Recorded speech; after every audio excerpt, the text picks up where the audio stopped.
के हवाले से बात कर रहे हैं, हम ये उनकी एहलियां हैं, तो उन जज्बात को हम देखना चाह रहे हैं कि क्या है। आप लोग तो एक सिंपल यूट्यूब के ऊपर काम कर रहे थे, एक अपनी अर्निंग कर रहे थे, तो अब किस तरह देखते हैं तमाम चीजों को आप? वंस फॉर ऑल कि भाई जो मुझसे फर्दर इन्वेस्टिगेट करना चाहते हैं, कोई रिकवरी मेड आउट करना चाहते हैं, तो मैं हाजिर हूँ, मुझसे करें। ऑन रिकॉर्ड डॉक्यूमेंट पे ये जो दिरहम और ये वो ऐसी अभी कोई चीज़ हमारे सामने नहीं आई। अस्सलाम वालेकुम नाज़रीन, आप देख रहे हैं एक्सप्रेस न्यूज़ और मेरा नाम है मोहम्मद हारून। सादुर रहमान उर्फ डकी को जो है आज भिजवा दिया गया, जुडिशल करवा दिया गया। इनके वकील मेरे साथ मौजूद हैं, इस हवाले से इनसे बात करते हैं। उस्मान साहब, आप डकी के वकील भी हैं और आज सादुर रहमान उर्फ डकी को जुडिशल करवा दिया गया। गुज़िश्ता पेशी पर हमने देखा कि डकी ने खुद सरेंडर भी किया और कहा बार बार कि जी मैं खुद को NCCIA के हवाले करता हूँ। गुज़िश्ता पेशी पर जज साहब ने पूछा कि भाई अब आप रिमांड चाहते हैं, जुडिशल कर दिया जाए, लेकिन रिमांड हो गया। आज सूरत हाल क्या रही है, अदालती आवाज़ ज़रा बता दें।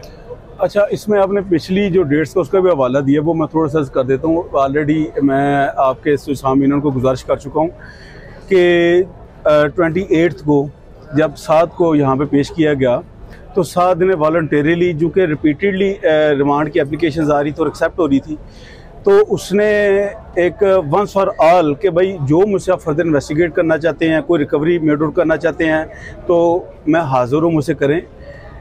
और इस सोच के ऊपर उसने 7 ने अपना ये स्टेटमेंट रिकॉर्ड करवाई थी। उसके बाद आज की जो सिचुएशन है, आज फिर NCCI जो एजेंसी हमारी, उन्होंने फर्दर रिमांड की, उन्होंने रिक्वेस्ट की थी 8 से 10 दिन की, उन्होंने फर्दर रिमांड सीख किया था। और हमने कोर्ट को यही इंसिस्ट किया है कि आज की जो एप्लीकेशन थी उसके वही कंटेंट्स हैं जो बार बार, ये हर दफ़ा जो मैं रिपीटेडली आपको मैं गुजारिश कर चुका हूँ कि कभी भी इनके एप्लीकेशन में कोई नई रिकवरी इनको रिक्वायर्ड नहीं होती, कोई नई चीज़ इनको रिक्वायर्ड नहीं होती, कोई नई इन्वेस्टिगेशन कोई नहीं होती।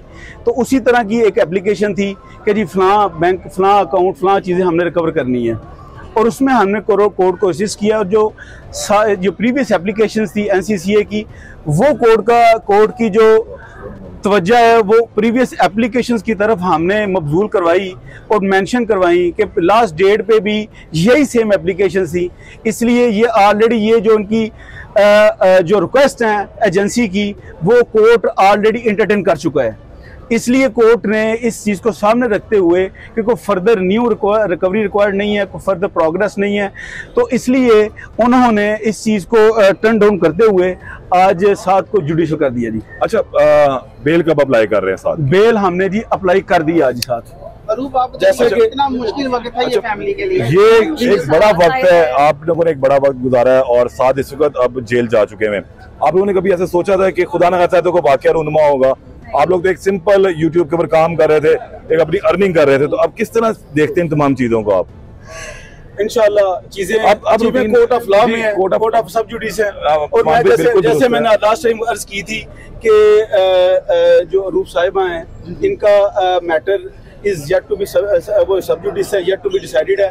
प्लीज मेरी रिक्वेस्ट है कि उनकी स्टेटमेंट इस हवाले से, हम उस हवाले से नहीं लाना चाह रहे, हम केस के हवाले से बात कर रहे हैं। हम ये उनकी एहलियां हैं, तो उन जज्बात को हम देखना चाह रहे हैं कि क्या है। मेरी गुजारिश ये है कि आज एक जुडिशियल हुए हैं, एक फेज खत्म हुआ है और नेक्स्ट फेज अभी स्टार्ट हुआ है। अब बेल अभी ग्रांट होनी है। आप कितनी उम्मीद है इस बेल के लिए कि बेल यहाँ से हो जाएगी, आपको हाई कोर्ट तक जाना पड़ेगा? देखिए, गुजारिश ये है कि ये तो कोर्ट का प्रेरोगेटिव है, लेकिन जो मैं अर्ज कर रहा हूँ वो ये है, इसमें आज मैं थोड़ी सी, क्योंकि पहले रिमांड पे डिस्कशन होती रही है, मैं बेल पे आज थोड़ी सी गुफ्तगू जरूर करूँगा कि ऑफेंसेस लगे हैं section 13, section 14। Section 30 online forgery, section 14 है ऑनलाइन चीटिंग। फोर्जरी का पूरी FIR में 7 के अगेंस्ट एलिगेशन ही नहीं है। और रही बात सेक्शन 14 की, चीटिंग जो बात है, चीटिंग के हवाले से जो मैं हर दफ़ा कोर्ट कोशिश करता रहा हूँ कि जब चीटिंग की वर्ड आएगी तो चीटिंग के लिए कोई ना कोई एडवर्स पार्टी होगी जिसको चीट किया गया होगा, जो कि कंप्लेनेंट होगा या कम से कम विटनेस होगा या विक्टिम होगा। इस पूरे केस में कोई विक्टिम नहीं है, कोई अग्रीव्ड नहीं है, कोई कंप्लेनेंट नहीं है। किसी स्पेसिफिक बंदे को 7 ने FIR की अपनी प्रोसिक्यूशन की कहानी के मुताबिक उसने किसी को चीट नहीं किया। ये उनकी अपनी स्टोरी है। ये 2 सेक्शंस बात होगी। अब उसके बाद रह जाते 25 और 26, स्पैमिंग और स्पूफिंग। जो मेरी लीगल फर्टर्निटी के दोस्त हैं वो इस चीज़ को बखूबी जानते हैं कि स्पैमिंग जब बात होती है तो उसमें भी स्पेसिफिक टारगेटेड एक स्पूफिंग की जाती है, किसी को ईमेल भेजी जाती है, किसी का वो उसका डेबिट कार्ड क्रेडिट कार्ड के डेटा जो है ना वो ड्राइव करने की कोशिश की जाती है, कोई फेक इसमें वेबसाइट्स बनाई जाती हैं, कोई अकाउंट्स बनाए जाते हैं। तो ये एफआईआर में प्रोसिक्यूशन की अपनी स्टोरी के मुताबिक ये इल्जाम ही नहीं है। Meaning thereby let me complete कि जो पीका के ऑफेंसेस एफआईआर में मौजूद हैं सेक्शन 13-14 जो मैं ऑलरेडी डिस्कस कर चुका हूं कि वो अट्रैक्ट ही नहीं करता।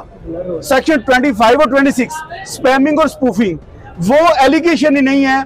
किसी शख्स को साध ने डिसीव नहीं किया, किसी शख्स को एम्बेजलमेंट नहीं, किसी शख्स से अपने क्रिमिनल मिस अप्रोप्रिएशन नहीं की, इसलिए पीका के ऑफेंसेस इसके साथ अट्रैक्ट नहीं करते। अब रही बात रिमेनिंग 2 ऑफेंसेस पीपीसी के 294B और 420 की भी जो चीटिंग है बेसिकली वही स्टांस है, वही लीगल मेरा मौकफ है कि चीटिंग एफआईआर की प्रोसिक्यूशन के अपनी स्टोरी के मुताबिक साथ didn't cheat to any individual neither in Pakistan nor out of the Pakistan, he didn't cheat any person. ये प्रोसिक्यूशन केस ही नहीं है। अब 294B की बात कर लें कि किसी को प्राइस के हवाले से वो एफआईआर की स्टोरी को सामने रखें तो उसको कंसिडर किया जा सकता है, लेकिन that is bailable in nature.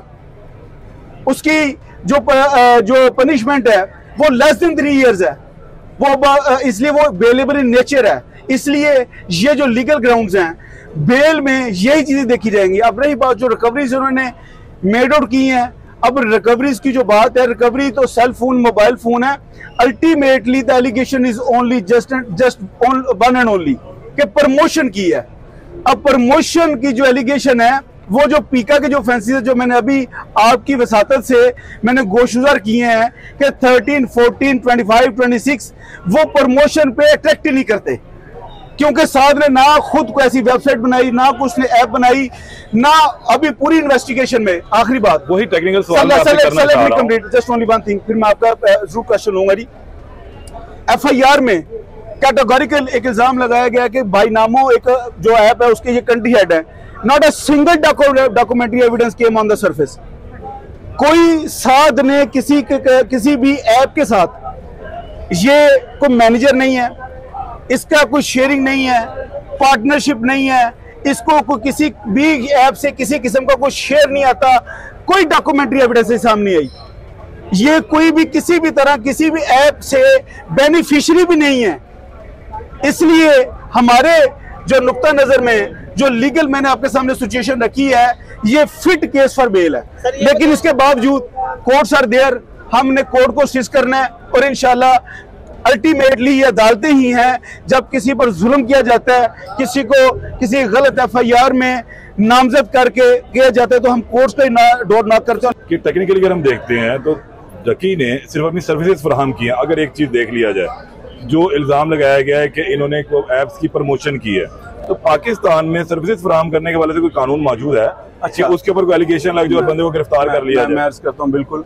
देखिए प्रमोशन के हवाले से इन द वेरी स्टार्ट हमने आपकी वसातत से ये चीज़ें गोशवार की थी कि आज मैं फिर वही बात दोबारा मैं करना चाहूँगा कि साद ने तो किसी जगह अगर प्रमोशन की है और जिस वक्त ये प्रमोशंस की गई थी आपके इल्म में होगा कि आज से तकरीबन अ वीक बिफोर कुछ ऐप्स को 46 ऐप्स को बैन किया गया। एम आई राइट? अब जब इस डेट का इल्जाम है हमारे ऊपर, उस वक्त इनमें से कोई भी ऐप नंबर 1 बैंड नहीं थी पाकिस्तान में। Number 1 that wasn't declared as illegal through any standing order, through any SRO or any statutory law. वो बैंड नहीं थी, इलीगल डिक्लेयर्ड नहीं थी। ये मैं लॉफुल बात कर रहा हूं, बिल्कुल इसको लीगल लीजिएगा, मॉरलिटी पे हम बाद में बात कर लेंगे। नंबर 2 इसके हवाले से हम ऑलरेडी कर चुके हैं कि ये तो गवर्नमेंट सुपरविजन में PCL के मैचेस में प्रॉपर ही होती रही है, प्रमोट होती रही है। अब साद है या मैं हूं, कोई भी आम शहरी है, उसके सामने अगर गवर्नमेंट सुपरविजन में किसी कंपनी की किसी चीज की प्रमोशन की जाएगी तो एक नेचुरल इन्फ्लुएंस लेंगे, ड्राइव लेंगे कि this is perhaps something legal.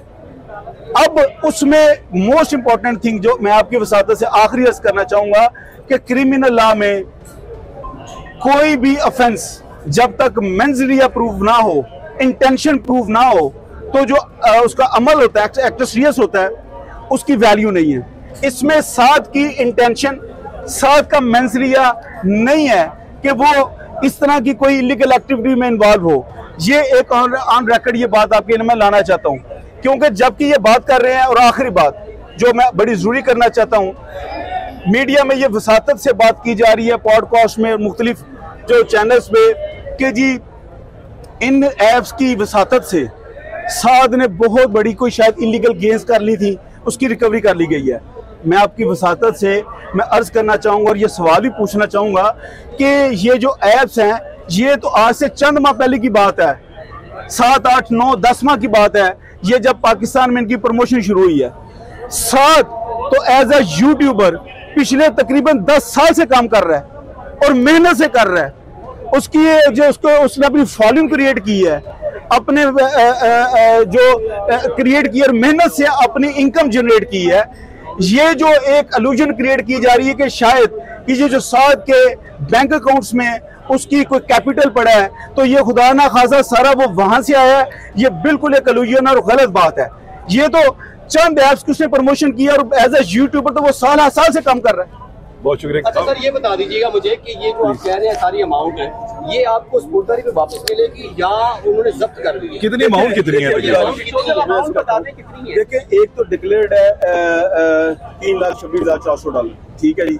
इसके अलावा इन्होंने फर्दर कुछ चीज उन्होंने अपनी मिसल में लाई है, तो वो तो अभी हमारे सामने नहीं है। जब $3,26,400 जो उन्होंने अनाउंस की थी कोर्ट में, अब फर्दर इन्होंने मजीद कोई इन्होंने चीजें सीज की है, को पाकिस्तानी बैंक से कभी वो सारी बातें मीडिया पे है, ऑन रिकॉर्ड डॉक्यूमेंट पे ये जो दिरहम और ये वो ऐसी अभी कोई चीज हमारे सामने नहीं आई।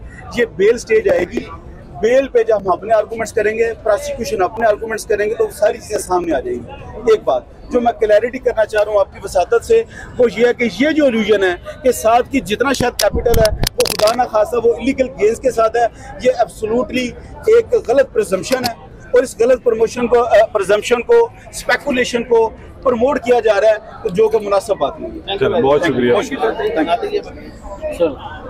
इस वक्त अभी कुछ देर कबल आपने देखा कि डकी भाई के वकील जो हैं वो गुफ्तगू कर रहा था। बहुत सारी चीज़ें उन्होंने क्लियर कर दी कि $4,26,000 जो हैं वो अब तक रिकवर किए जा चुके हैं। ये तमाम पैसा जो है सरकारी खजाने में जमा किया गया। इसके अलावा मुख्तलिफ मीडिया पर क्या सराहियाँ चल रही, कुछ 6 लाख दिरहम भी हैं, इसमें 15 करोड़ पाकिस्तानी भी है। इस हवाले से उन्होंने बिल्कुल डिनाई किया कि अभी तक कोई पैसा ऑन रिकॉर्ड जो है वो नहीं है। बेल के हवाले से कि बेल हम वो मूव कर रहे हैं, आज ही कर देंगे बेल, और उम्मीद ये की जा रही है कि आने वाले दिनों में इनकी बेल के ऊपर नोटिस कल शायद जारी हो जाएंगे और फिर ये बेल की तरफ जाएंगे। लेकिन देखना यह है कि सादुर रहमान को डकी भाई से रिलेटेड और जो दीगर यूट्यूबर्स हैं उन्होंने इस बारे से क्या चीज़ें की, आने वाले दिनों में चीज़ें सामने आएंगी। तब तक के लिए इजाज़त दें। अल्लाह ने के बाद।